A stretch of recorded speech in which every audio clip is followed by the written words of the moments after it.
Olha só, e agora a gente vai voltar a falar sobre saúde e dar continuidade ao assunto que a gente citou lá no primeiro bloco, os malefícios do cigarro. O Agosto Branco chama a atenção para a prevenção do tipo de câncer que mais causa mortes no mundo, o de pulmão. Em 2020, 1.700.000 pessoas morreram em decorrência desse tumor.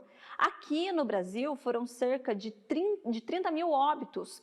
São vários os fatores de risco para esse tipo de câncer. O principal deles é o tabagismo, mas também a gente não pode deixar de lado a poluição do ar, o contato com substâncias tóxicas e também o histórico familiar.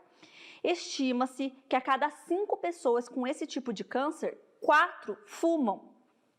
E sobre isso a gente vai conversar com o Dr. Marcel Martins Sandrini, que é cirurgião, membro da Sociedade Brasileira de Cirurgia Torácica. Boa tarde, doutor. Muito obrigada por participar aqui do nosso jornal e por tirar as nossas dúvidas. Imagine, muito obrigado a vocês pelo convite, ainda mais para falar de um tema tão importante quanto esse, que é parar com o cigarro, né, e câncer de pulmão. Muito obrigado a vocês pelo convite mais uma vez. Imagina, a gente que agradece. Doutor, vamos lá. Além do fumo causar o câncer de pulmão, quais são os outros malefícios que esse vício traz para a saúde da gente? O cigarro, o câncer de pulmão, ele tem várias causas, mas 85% das vezes ele está relacionado com o cigarro. Então a gente consegue ver que é uma doença que a principal causa dela é justamente o cigarro, quer dizer, uma causa evitável.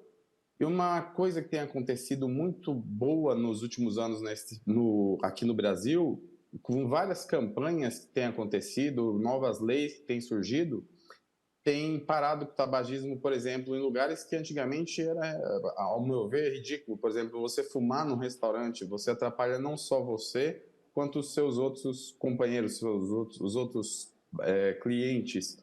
Então, essas políticas de cessar tabagismo em local fechado, baladas, festas fechadas, restaurantes, isso foi extremamente importante para a diminuição do tabagismo aqui no país, tá? São políticas que estão funcionando e que tem que continuar cada vez mais isso daí para finalmente encerrar o tabagismo. O câncer de pulmão, ele é um dos que mais mata, né? Ele é muito perigoso? Ele é um dos cânceres mais perigosos? Exatamente isso. Ele é o câncer que mais mata. De todos os cânceres, ele tem a taxa dele em torno de 18% de mortalidade, no seguinte sentido, de todos os cânceres, 18% das pessoas que morrem por câncer são causados pelo câncer de pulmão. E qual o maior perigo do câncer de pulmão? Ele é muito silencioso, porque o pulmão ele é muito grande, a gente tem uma reserva respiratória muito grande. Então, assim, ele começa sempre pequenininho, começou com um defeito em uma célula, que viraram 2, 4, 16 e assim por diante. Isso foi crescendo. Qual o problema? Ele não dá sintoma inicialmente, então ele já precisa estar avançado para ele começar a dar o sintoma. Precisa estar invadindo alguma estrutura, como, por exemplo, um bronco central, que vai dar tosse, alguma costela, que vai dar dor, para ele começar a dar sintoma. 70% dos casos de câncer de pulmão chegam aqui no consultório já avançados, não só no meu consultório, em todos os consultórios, 70% já chega avançado. Então, assim, a gente tem que trabalhar para melhorar isso. Uma das principais formas é cessar o tabagismo, que vai diminuir bastante o número de pacientes com câncer de pulmão, como eu já disse, 85% estão relacionados com fumo. E outra forma também é começar a fazer uma prevenção, um rastreamento dessas pessoas. E os cigarros eletrônicos, eles também causam problema à saúde? Com certeza. Eles são uma tecnologia extremamente recente. Então, não existem muitos trabalhos científicos ainda que provam que eles vão levar ao câncer de pulmão simplesmente porque não teve tempo disso ainda. Mas eles causam outros problemas, como problemas pulmonares mesmo, como a gente chama de EVALI. É uma doença que afeta justamente o parênquima pulmonar, que leva à diminuição da função respiratória. Isso já está provado que acontece, tá? E o câncer de pulmão simplesmente não se provou ainda, porque como é uma tecnologia recente, não teve tempo de se fazer um estudo apropriado para isso ainda, mas todos os indícios mostram que ele também vai levar a esse tipo de problema. Então, é um tipo de tecnologia também que é aconselhada a se abolir. Tá? O problema dos cigarros eletrônicos é que, diferente dos cigarros normais, ele tem um sabor especial, tem um sabor diferente que atrai muitas pessoas. E é exatamente por aí que a propaganda dessas indústrias, eles vão fazendo propagandas em cima disso para tentar estimular as pessoas a fazerem uso desse tipo de produto, o que também não é aconselhável. Isso é importante falar, né? Porque às vezes as pessoas acham que para de fumar o cigarro aí comum, usa o cigarro eletrônico e tá dando um passo, né? Mas na verdade acaba causando prejuízo da mesma forma, né? Doutor, para quem é fumante ou quem fumou no passado, precisa ter um acompanhamento médico mais de perto, até mesmo para ver essas questões aí sobre como está o pulmão? Precisa, exatamente isso que a gente estava conversando. Algumas políticas que estão sendo introduzidas agora, como o rastreamento do câncer de pulmão, ele tende justamente a reverter isso que a gente falou dos 70% dos pacientes que chegam já em estágio avançado aqui no consultório. O que seria esse rastreamento? Pacientes com mais de 50 anos de idade, pacientes tabagistas,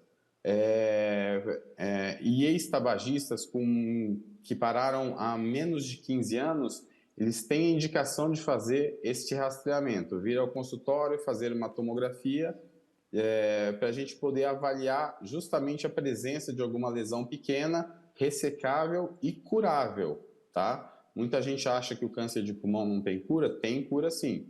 A gente precisa achar eles nos estágios iniciais que a gente consegue fazer isso daí na grande maioria dos pacientes. E a principal forma de prevenção é parar de fumar? Tem alguma outra coisa que o paciente possa fazer? A principal é, como a gente já comentou, 85% dos casos estão associados a tabagismo. Então, parar de fumar, com certeza, é o principal fator para reduzir esse risco de tabagismo. Pacientes que fazem uso de sílica no seu trabalho, com jateamento, esse tipo de coisa, também eles têm uma propensão maior a ter câncer de pulmão. Pacientes expostos a gases como, por exemplo, radônio, tá? Isso geralmente acontece em países da Europa, onde tem muito porão, a ter um acúmulo de radônio nesse porão. Isso pode levar também ao aumento do risco de câncer de pulmão. Então, diminuir esses fatores seria extremamente importante para isso. Mas, ainda assim, o principal é cessação de tabagismo, com certeza. Doutor, muito obrigada por tirar essas dúvidas, por participar aqui com a gente, né? Um assunto tão importante. Infelizmente, o tabagismo é uma coisa comum na sociedade hoje em dia, né? E às vezes as pessoas não têm informação e com todas esse conteúdo que o senhor trouxe para a gente, pode ajudar muitas pessoas a parar com esse vício. Muito obrigada, viu? Muito obrigado a vocês pelo convite mais uma vez. É um prazer poder estar ajudando e uma boa tarde a todos. Boa tarde, doutor.